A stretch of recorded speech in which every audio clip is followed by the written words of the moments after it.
Picture this. You're in a meeting. Someone proposes an idea, and within about 4 seconds, you've already seen 3 reasons it won't work, 2 ways it could be improved, and one completely different approach that would solve the actual underlying problem nobody has named yet. But you don't say any of that. You nod. You say, interesting point, and then you spend the rest of the meeting quietly watching everyone catch up to where you already were. Sound familiar? Or maybe you're on the other side. You know someone like this, quiet, a little mysterious, always seeming to hold something back. And you've wondered, what's actually going on in there? Today, we're going into that room, the inner world of people with high intelligence, not the Hollywood version where they're arrogant geniuses announcing their brilliance, but the real psychological reality. Because here's the truth that most people get wrong. High IQ doesn't make life easier. It makes it more complicated in ways that are genuinely hard to explain to people who don't experience it. And the thoughts that come with it, that almost never get said out loud. Let's start with the one that surprises people the most. High IQ people are often the least certain people in the room. That sounds backwards, right? We have this cultural image of the brilliant person as the one who sweeps in, cuts through the noise, and declares the answer with total confidence. But the psychological reality is almost the opposite. There's a concept called the Dunning-Kruger effect. You've probably heard of it, where people with limited knowledge in an area tend to overestimate their competence.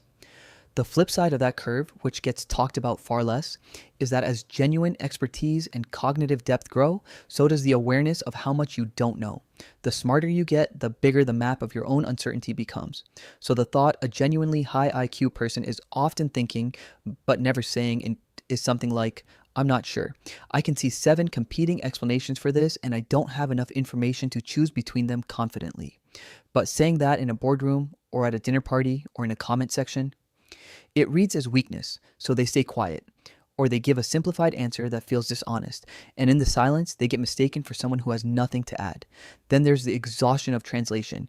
This one is quietly one of the most defining experiences of high cognitive ability, and almost no one talks about it.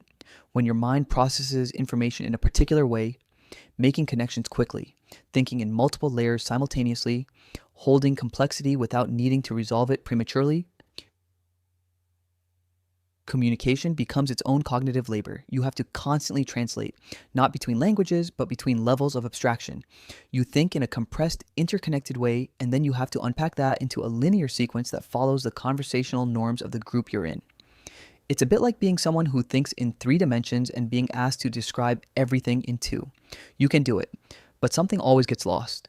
And there's a loneliness to that, a persistent, low-grade sense that what you're actually thinking is never fully making it across. Psychologists who study giftedness, researchers like Miraka Gross and Kazimierz Dabrowski, wrote extensively about this experience of cognitive isolation. Dabrowski called the heightened intensity of gifted individuals overexcitabilities. It's not just intelligence, it's a different sensory and emotional bandwidth. And it makes ordinary conversation feel at times like playing chess on a board that only has 4 squares. Here's another thought high IQ people have constantly and rarely voice. Why are we still talking about this? Not from impatience, well, sometimes from impatience, but more often from a genuine frustration with inefficiency. When you can see the logical conclusion of a conversation from the opening premise, sitting through every intermediate step feels like watching someone slowly type out a sentence you already finished reading. The thought goes unsaid because saying it sounds dismissive, even though what's actually happening is the opposite of dismissal. It's full and rapid comprehension. There's a difference between not listening and having already processed. This connects to something psychologists call processing speed, one of the key components measured in IQ assessments. High processing speed doesn't just mean quick. It means the brain is performing more operations in less time, pulling from more associative connections, filtering signal from noise at a higher rate. The practical effect of this in social settings is that you're perpetually a few steps ahead of the conversation, which is useful when you're solving problems alone and quietly maddening when you're in a group that's still building up to the starting line. Now, let's talk about the one that might sting a little, because it's the most human. High IQ people are often deeply lonely in a way they can't fully explain. Not lonely for lack of company, lonely in the sense that the things they find genuinely fascinating, the questions that keep them up at night, the rabbit holes they fall into at 2 a.m, the connections they see between ideas that seem completely unrelated on the surface, rarely make it into normal conversation. You can't casually bring up the philosophical implications of emergence theory at a birthday party. So you develop a whole layer of intellectual and emotional life that just lives inside you, unshared. Research by Lita Hollingworth, one of the first psychologists to study highly gifted children, found that children with IQs above 150 had a significantly harder time forming meaningful peer relationships than children in lower ranges. Not because they were antisocial, but because the gap between their inner world and the conversational world around them was simply too wide to bridge easily. And this doesn't disappear in adulthood. It just becomes something you learn to live with, like a room in your house that you never quite know how to show people. There's also a thought that might be the quietest and most private of all. I don't know if I'm actually smart or if I'm just really good at appearing that way. Imposter syndrome is often associated with high achievers, but it has a particularly interesting relationship with high intelligence.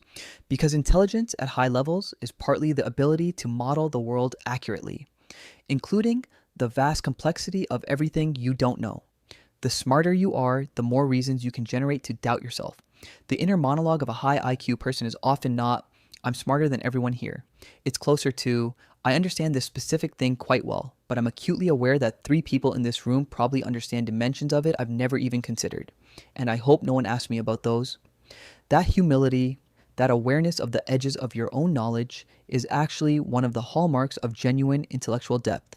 But it's also relentless, and it often makes highly intelligent people their own harshest critics, living in a constant, low-level audit of their own thinking. So, what do you do with all of this? If you recognize yourself here, if this inner world sounds familiar, the most important thing to understand is that none of this is dysfunction. The uncertainty, the isolation, the translation fatigue, the imposter feeling, and these aren't signs that something is wrong with how you think. They're signs of a cognitive style that is genuinely different in its architecture and that the world hasn't always built spaces for. The work isn't to think less. The work is to find the people and the environments where the full bandwidth of your thinking is welcome, not just tolerated. Those conversations exist. Those people exist. And when you find them, there's a specific kind of relief, a kind of exhale that is unlike almost anything else. The feeling of finally not having to translate.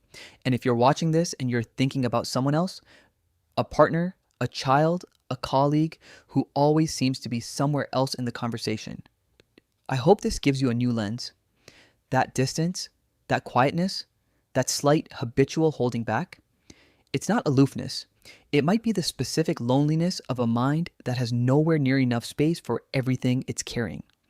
The most interesting inner lives are often the quietest on the outside. And the most important thoughts, the real ones, the complex ones, the ones that might actually change something, are often the ones that never get said at all. If any part of this landed for you, I genuinely want to know about it in the comments. What's the thought you keep having that you never quite say out loud? And if you want to keep going down this road, the psychology of how smart people actually think, stick around. We're just getting started.